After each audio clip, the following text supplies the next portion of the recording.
He was alone, but his words were heard in heaven. There were no crowds, no temples, only the silence of an approaching end, and a sentence that would set centuries ablaze. The apostles left behind no riches. They inherited no kingdoms. But when they reached the edge of life, their final words became mirrors of eternity, open windows between time and the unseen. How can someone standing at death's door speak of glory? Where does this strength come from? The power to turn a final breath into testimony? What kind of unshakable faith can transform agony into an altar? And if our final words were spoken today, what would they reveal about who we truly are? These men didn't live a religion, they lived surrender. And when their strength ran out, what remained was the essence, a final testimony that conquered time and oblivion. Their last words weren't crafted to impress, but overflowed from a faith that refused to bargain with fear. In this video, we will revisit these extreme moments, not to romanticize suffering, but to draw out what is most true, the spiritual legacy of those who died without turning back. You will hear words spoken in chains, on crosses, in exile, in the dust. But more than that, you'll hear words spoken with eyes lifted to heaven. Peter, Paul, John, James, each one walked a unique road filled with trials, but they all arrived at a common point. In the face of death, they chose to proclaim life. They didn't seek fame or earthly glory. And yet, their final words crossed centuries with a power that full speeches often fail to reach, because they were spoken at the edge. And at the edge, there are no masks. Only faith or emptiness, only surrender or retreat. When a man dies with dignity, the world stops to listen. But when a man dies with eternal hope, heaven leans in. The last words of these apostles are more than farewells. They are invitations, silent callings that continue to echo in every heart that still believes. The journey begins now. And perhaps by the end, you'll discover that these final words may transform your very first decisions. He walked on water, but he also sank beneath it. He promised loyalty and denied 3 times. He was called Rock by Christ, and yet he crumbled in the face of fear. Peter was anything but predictable, but perhaps that's exactly why we see ourselves in him so clearly. A man torn between impulse and faith, between weakness and courage, between guilt and calling. Yet if there's one thing Peter came to understand over time, it's this: redemption doesn't depend on perfection, but on the willingness to rise after the fall. And at the end of his journey, Peter didn't just rise, he surrendered. Rome was burning with persecution. The blood of Christians stained the ground. And Peter, the apostle who had fled so many times, chose to stay. He was arrested, condemned, and finally led to a cross. But there, at the foot of his own martyrdom, he made a request that would become an eternal symbol of humility. He didn't want to be crucified like his Lord. He felt unworthy, and so he was crucified upside down. Some say his final words were whispered with his face turned to the earth, but his heart completely turned toward heaven.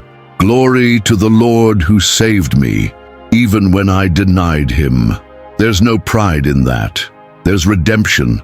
There's truth. The same man who once faltered in the courtyard of Caiaphas now faced the cross without turning away. He didn't run anymore. He didn't hesitate.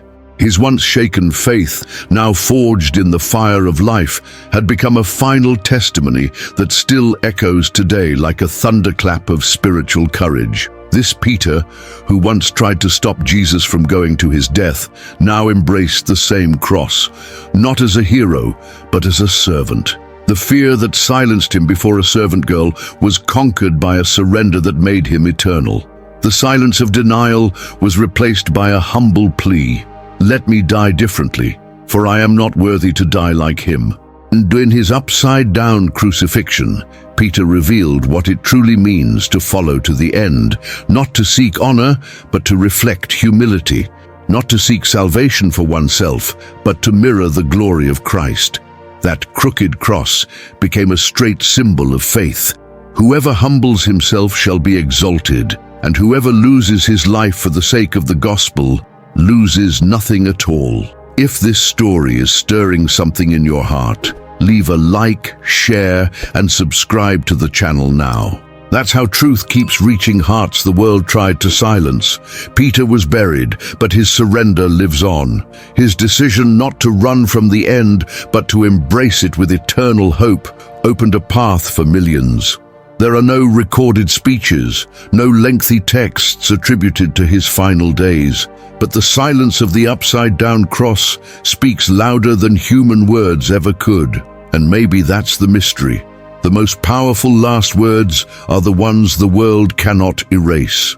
Words not written with ink, but with blood, with tears, with faith. Words that rise from the depths of a soul, no longer afraid of the end, because it knows the end is not the end. Peter died upside down, but his spiritual legacy stood tall. And as the soldiers walked away from the place of execution, it felt as though heaven leaned in once more. Because there, hanging upside down, was a man who had finally understood what it truly means to follow Christ, to die like him, and, if necessary, to die for him. While Peter was being crucified upside down in Rome, another man was preparing to fall, to his knees, not out of fear but out of faith. Paul, the former persecutor of Christians, now awaited the sentence of an empire that no longer frightened him. The cold of the dungeon had become familiar. The wounds on his body were scars from spiritual battles, and solitude, his silent ally. There, in chains, he didn't murmur, he wrote. With aged and weathered hands, Paul took up the pen and began to write his final words, not for himself, but for a young disciple, Timothy. Words that carried no fear, no despair, only purpose. I have fought the good fight. I have finished the race. I have kept the faith. 2 Timothy 4:7. It was more than a farewell. It was a final testimony, the declaration of a man who had lost everything, yet did not consider himself defeated. Paul knew. The world saw a condemned prisoner, but heaven saw a runner crossing the finish line. Behind those words lay a journey filled with prisons, shipwrecks, hunger, beatings, and love. From the day he was struck down on the road to Damascus, to the nights he sang while chained with Silas, Paul never turned back. He was never seduced by human glory. What he sought was not of this world. It was eternal hope, planted in Christ, watered with every tear, and now ready to bloom in martyrdom.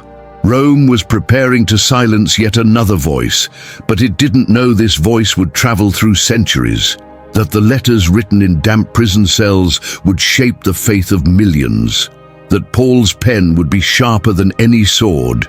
He didn't write with ink alone, he wrote with blood, with conviction, with eternity. On the appointed day, Paul was taken outside the city walls. There was no crowd, no friends, just hurried soldiers, dry earth, and the sound of steel being sharpened. He knelt, not in submission to the empire, but in reverence to the invisible king he had served to the very end. The sword would sever his head, but Paul was already ready. His soul no longer belonged to this world. He didn't die in despair. He died in peace, not in confusion, but in absolute clarity. There were no more doubts, only certainty, unshakable faith. His eyes closed on earth and opened in heaven, and that crossing didn't erase his story, it fulfilled it. Because Paul's true victory wasn't in escaping death, but in using it as a seed. Every church he planted, every letter he wrote, every heart he touched is part of a spiritual legacy still alive today. He taught with courage, wrote with passion, and died with dignity. And if today we understand the gospel clearly, it's because one day a man named Paul wasn't afraid to give it all, not even in the face of the sword. His body fell. The blade flashed for a moment and then fell silent. But Paul's faith did not. It echoes. It echoes in modern prisons, in hidden churches, in weary hearts still reading his words as if receiving a letter from heaven itself. The pen was laid to rest. The sword was sheathed, but Paul's voice, that was never silenced. Before Paul's name became a symbol of unshakable faith, Before Peter died upside down, there was a man who broke the silence between the calling and the martyrdom. He was the first, not the most well-known nor the most remembered, but the first to shed blood among the 12. His name, James, son of Zebedee. James didn't write letters. He left no recorded sermons, but he was among those closest to Jesus. He saw Jairus' daughter rise from the dead, climbed the Mount of Transfiguration, heard the groans in Gethsemane. He was a man of fire, bold, direct. Christ called him a son of thunder, but the thunder James released upon the world came through his silence. In the early days of the church, Jerusalem was still the center of tension. Herod Agrippa sought favor with the religious leaders and found in the Christians a convenient enemy. James was arrested, condemned without a trial. The order was clear: death by beheading, a political attempt to silence the Christian movement with a symbolic act. But the symbol Herod tried to construct turned against him. Early church tradition tells that the soldier assigned to escort James to his execution noticed something strange. There was no anger, no fear. James walked with a kind of peace that disturbed him, a serenity that made no sense, a glow in his eyes that defied logic. Something about this man disarmed him. Just steps from the sword, the soldier stopped. He looked at James and, in front of everyone, declared he wanted to die alongside him because he believed in the same God. The decision would cost him his life, but he didn't hesitate. He asked to be executed with the apostle, and his request was granted. 2 swords gleamed that afternoon, 2 bodies fell. But what no one saw was what truly happened. 2 hearts rose together into eternity. James didn't speak great phrases, but his posture was a living sermon. His final testimony didn't convert crowds, but it converted an executioner, and that alone is enough to seal an eternal legacy. It's not just words that transform. Sometimes what saves a soul is the way a man faces his end, and James faced it with faith, with dignity, with eyes fixed not on the sword, but on the glory beyond it. This is the essence of spiritual legacy, not the quantity of deeds, but the depth of surrender. James gave everything, and he died not knowing his act would become a symbol, the first blood among the apostles, the first seed of martyrdom. The eternal hope that lived in him was stronger than fear, stronger than steel, and more alive than the sentence that condemned him. James reminds us that some of the greatest acts of faith are not celebrated in life. They are lived in secret, written in the unseen, but witnessed by God. And while the blood of some fell like seeds upon the earth, the life of another would continue as a torch burning among the shadows of loss. When the apostles were called, John was just a young fisherman from Galilee. He saw the sea calmed by a single word. He saw the blind receive sight, the dead come back to life, and he saw the Son of God die hanging on a cross. But perhaps what marked him most was watching every one of his brothers in faith depart before him. While Peter was crucified upside down, Paul beheaded in Rome, James silenced by a sword, John remained. He saw faith grow and persecution intensify. He witnessed churches bloom under threat, brothers taken to the arenas, and still his heart did not grow hard. The apostle of love survived, not as a reward, but as a calling. John was exiled to the island of Patmos, old, tired, seemingly forgotten by the world. But God still had something to reveal. It was there, in that solitude of stone and wind, that heaven opened. He didn't see the past. He saw the end. Riders, seals, judgments, glory. The final book of the Bible was written by a man at the margins of civilization, yet at the center of eternity. There, far from human eyes, John beheld the throne of God. He heard trumpets. He saw a lamb who appeared slain, but lived. Revelation wasn't merely a vision of what was to come. It was the final testimony of a man who still hoped, even after everything. When he returned from exile, John spent his final days in Ephesus. He no longer had the strength to preach at length. He was carried by disciples and seated among the congregation. And whenever they asked him for a word, he would repeat the same one: "Little children, love one another." They said it was too little, but to him, it was everything. And when asked why, John is said to have replied, "Because it is the Lord's command, and if it is done, it is enough." It's astonishing to think that the same man who saw the end of time chose to speak of love, that the one who saw heaven with his eyes returned with tenderness in his heart. John understood that in the end, what remains is this: faith, hope, and love, and the greatest of these is love. His unshakable faith wasn't marked by swords or flames. It was marked by emotional endurance, by staying. He remained when others had fallen, not out of pride, but out of responsibility. He survived to tell, to remember, to love. John is the portrait of eternal hope that refuses to be extinguished. A fragile old man, yet with eyes full of light. A man who buried his brothers, yet kept the flame they left behind alive. And in doing so, he lit a path that still guides us today. His spiritual legacy is not only in Revelation. It's in every disciple who understands that being a Christian is not just about dying for the faith, but living with it, even when pain refuses to leave. John survived it all, and he survived with his heart intact. There are no records of his death. He simply departed, not in spectacle, but in silence, perhaps while praying, perhaps while repeating his phrase one last time. He wasn't a martyr by sword, but he was a martyr of longing, and that too bleeds. Heaven received him, not with applause, but with recognition, because John fulfilled something rare.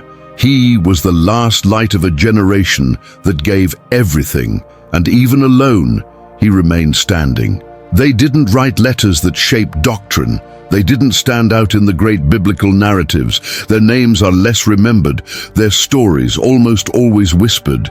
But in their silence, there is a strength that still echoes, a faith that never sought recognition.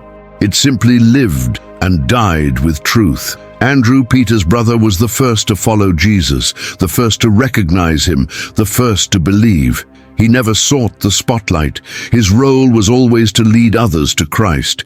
He pointed the Messiah out to Peter. He guided multitudes, but always from the background.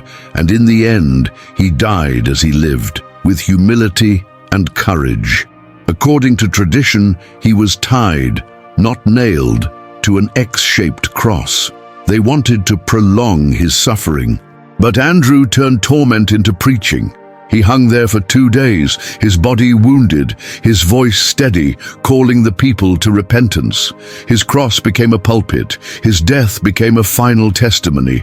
Thomas, remembered as the doubter, became one of the boldest in mission. After touching the wounds of the risen one, his soul caught fire. He traveled great distances, crossed the east, and reached India, where he proclaimed the gospel to peoples and tongues he had never known. There was no doubt at his end, only faith. He was struck down by spears while in prayer, and even surrounded, even pierced, he did not curse. He forgave. He died as he lived after the resurrection, with unwavering faith, refined by experience. Bartholomew, the most silent of the three, is perhaps the one who suffered most. His name is scarcely mentioned in Scripture, but tradition preserved his martyrdom. He was flayed alive, a cruel kind of death designed to strip away all dignity. But Bartholomew did not scream. He did not give in. He died without denying, and that is what made him eternal. Not for words, but for endurance. His flesh was torn away, but his soul remained whole. His body fell, but his spiritual legacy stood tall. These three men didn't seek glory. They understood that eternal hope does not come from visibility, but from faithfulness. And they were faithful to the end. They are like voices in the wind, not recorded in ink, but in blood. Not remembered with monuments, but in the hearts of those who understand the worth of a life surrendered in silence. Their deaths had no audience, but all of heaven watched. Because God does not measure the size of a ministry. He weighs the heart. And the hearts of these three beat in unison with the Lamb. They weren't the most seen, but they were seen by God, and that is enough. They died without applause, but with conviction. Peter, crucified upside down. Paul, beheaded outside the walls of Rome. James, silenced by a sword. John, the last survivor, carrying in his eyes the reflection of eternity. And so many others who may never be remembered by name, but who sealed with blood what they once proclaimed in faith. Now think, if today were your last day, what would you say? What would your mouth declare before the cross, the sword, the prison, the exile? Would you ask for time, for justice, or would you say, like Paul, I have fought the good fight? This chapter isn't just about the end of the apostles, it's about our present, about how we live while time watches us in silence. Each one of them left us more than stories. They left us a mirror, a reflection of what it means to believe, even when there's nothing left to gain. A man's final words reveal what sustained him in life. They do not lie. They do not pretend. At the edge of existence, only what is eternal remains. And that's why these testimonies still burn, because they were born where faith meets the end and does not retreat. Maybe you'll never face a cross, or be exiled, or led to martyrdom. But the question still echoes. How have you been living? Do you live with the urgency of someone who knows tomorrow isn't guaranteed? Do you love deeply, or only when it's convenient? Is your faith active, or just a memory of something that once burned brighter? The generation of the apostles didn't die for an idea. They died because they believed in a real person, someone who would conquer death, and they conquered with him. Their blood mingled with the seed of the gospel, and that's why it still blooms. They chose their last words with their soul. Peter chose humility. Paul chose gratitude. John chose love. James, peace. Andrew, song. Thomas, forgiveness. Bartholomew, faithfulness. And what would you choose? Maybe the world will never hear your final words, but God will. And maybe that's what truly matters. So live today as someone leaving something behind for eternity. Love in a way you'll never regret. Forgive like someone who knows time is short. Serve as one who still believes Christ is worthy, even when everything around you screams otherwise. Their voices have already fallen silent, but yours is still here. Alive, present, beating. If this story spoke to your soul, let us know in the comments. Which testimony touched you most? And if something awakened inside you, if you felt God calling you back to living faith, then like this video, share it with someone, and subscribe to the channel. Faith needs to be spread, lived, and remembered. And here, each story rekindles what the world tries to put out, because the words we say at the end begin taking shape today, in the small acts of surrender, in the forgiveness we offer, in the cross we carry in silence. And if today were your last day, may your voice not be one of fear, but of certainty.